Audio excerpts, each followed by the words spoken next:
What do you regret finding out? My mom was 14 when she met my dad. He was 24. My mom is 56, I'm 28, and her husband is a 37-year-old guy that dated me when I was 14 and he was 23.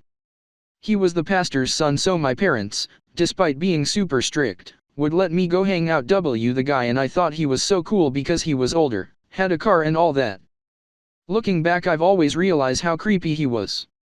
When my mom told me they were dating, I begged her not to, told her about how we had messed around etc. a long time ago. Then she decided to go and marry the mother of ***er. I didn't go to the wedding, but me and my mom are on good terms now.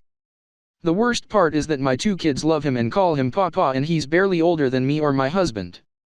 I wish every day they would get a divorce.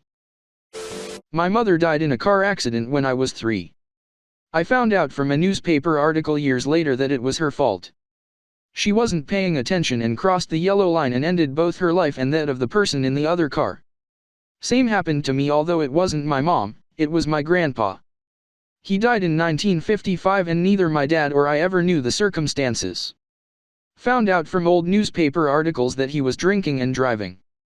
Although it wasn't illegal then or looked down upon as much, I hate this feeling of disappointment, and I wish my dad hasn't found out either.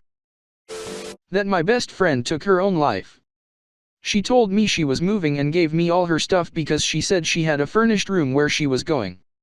I hadn't heard from her in a while and she never answered my texts, so I looked up her name to see if she had an accident. Nope, it was suicide. The kicker is she had talked me out of it back in 2014 and I wasn't able to be there for her. EDA, thank you all so much for your kind words. They mean more than you know. I love all of you.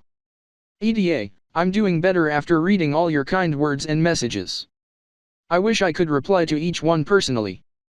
Thank you again for your kindness.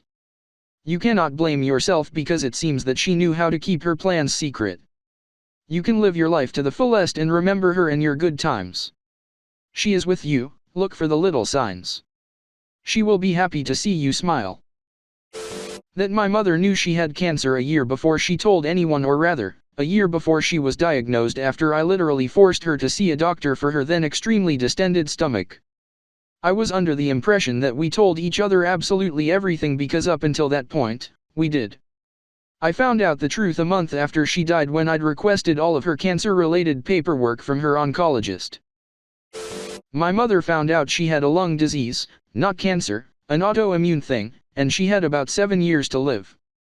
She just all of a sudden quit smoking. It wasn't caused by smoking, but quitting would extend her life. Several years later she just said, "Oh, I have this lung issue, but they don't really know what it comes from."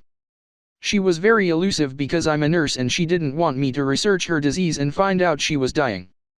The last year of her life she was on oxygen. I knew she was sick, but not that she was dying. Nobody did. I knew the time was near, but I thought I had a few more years. She ended up in the hospital, got pneumonia, and died a few days later with me at her side. She knew I would be an absolute wreck if I knew for all those years, so she tried to protect me from that. As I sat at her beside, when she was really sick, I knew she was worried about me. She was dying and worried about me. I told her through tears that it was okay to die. I could not get the words out completely. I just said, "You are really suffering, aren't you?" And she nodded yes. I said, "It's okay. I will be okay. It's okay too. It's okay. I'll be fine, it's okay too." I couldn't even say it. But she knew what I was saying. She just nodded yes. I don't know if I wish I knew or not. Edit, thanks, dear Reddit community. Kind words and stories are so very heartwarming and comforting. 3. My dad informed me when I got back from Iraq that I was the reason he and my mother got a divorce. I never really wanted to join the military anyways, and it ***ed me up big time. They had financial troubles and my mom sent me care packages quite a lot. Apparently, that put them into bankruptcy, and if I hadn't joined it wouldn't have happened. I just wanted to get out of that house because it was like I didn't exist. Edit, I've never received this much support regarding this issue. Thank you. For the first time I think I really believed it when I told myself it wasn't my fault. I'm smiling so hard through the tears. Seriously, Thab Q. Edit, thanks for the award. I've read every comment even though I didn't reply to all. I'm so seriously happy right now and I don't feel like I deserve to be at all, but hell, I'll take it.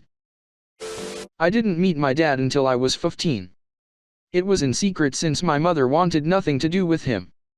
Within the first 3 sentences exchanged, he felt the need to tell me that I was conceived on a beach in July during the last time they had sex.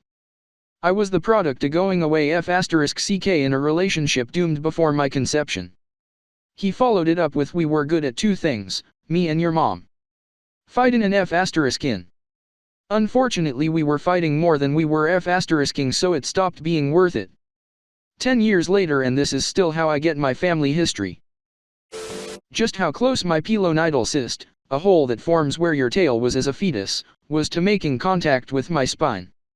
I had a open wound for a year because the first surgeon was a f***ing joke and it ripped immediately, and he told me to take sit baths to help it close up naturally. By the time 11 months later I got the second surgery, it was apparently only millimeters from tunneling to my spine, which could have caused me infection or death. I wish I never knew how close it was.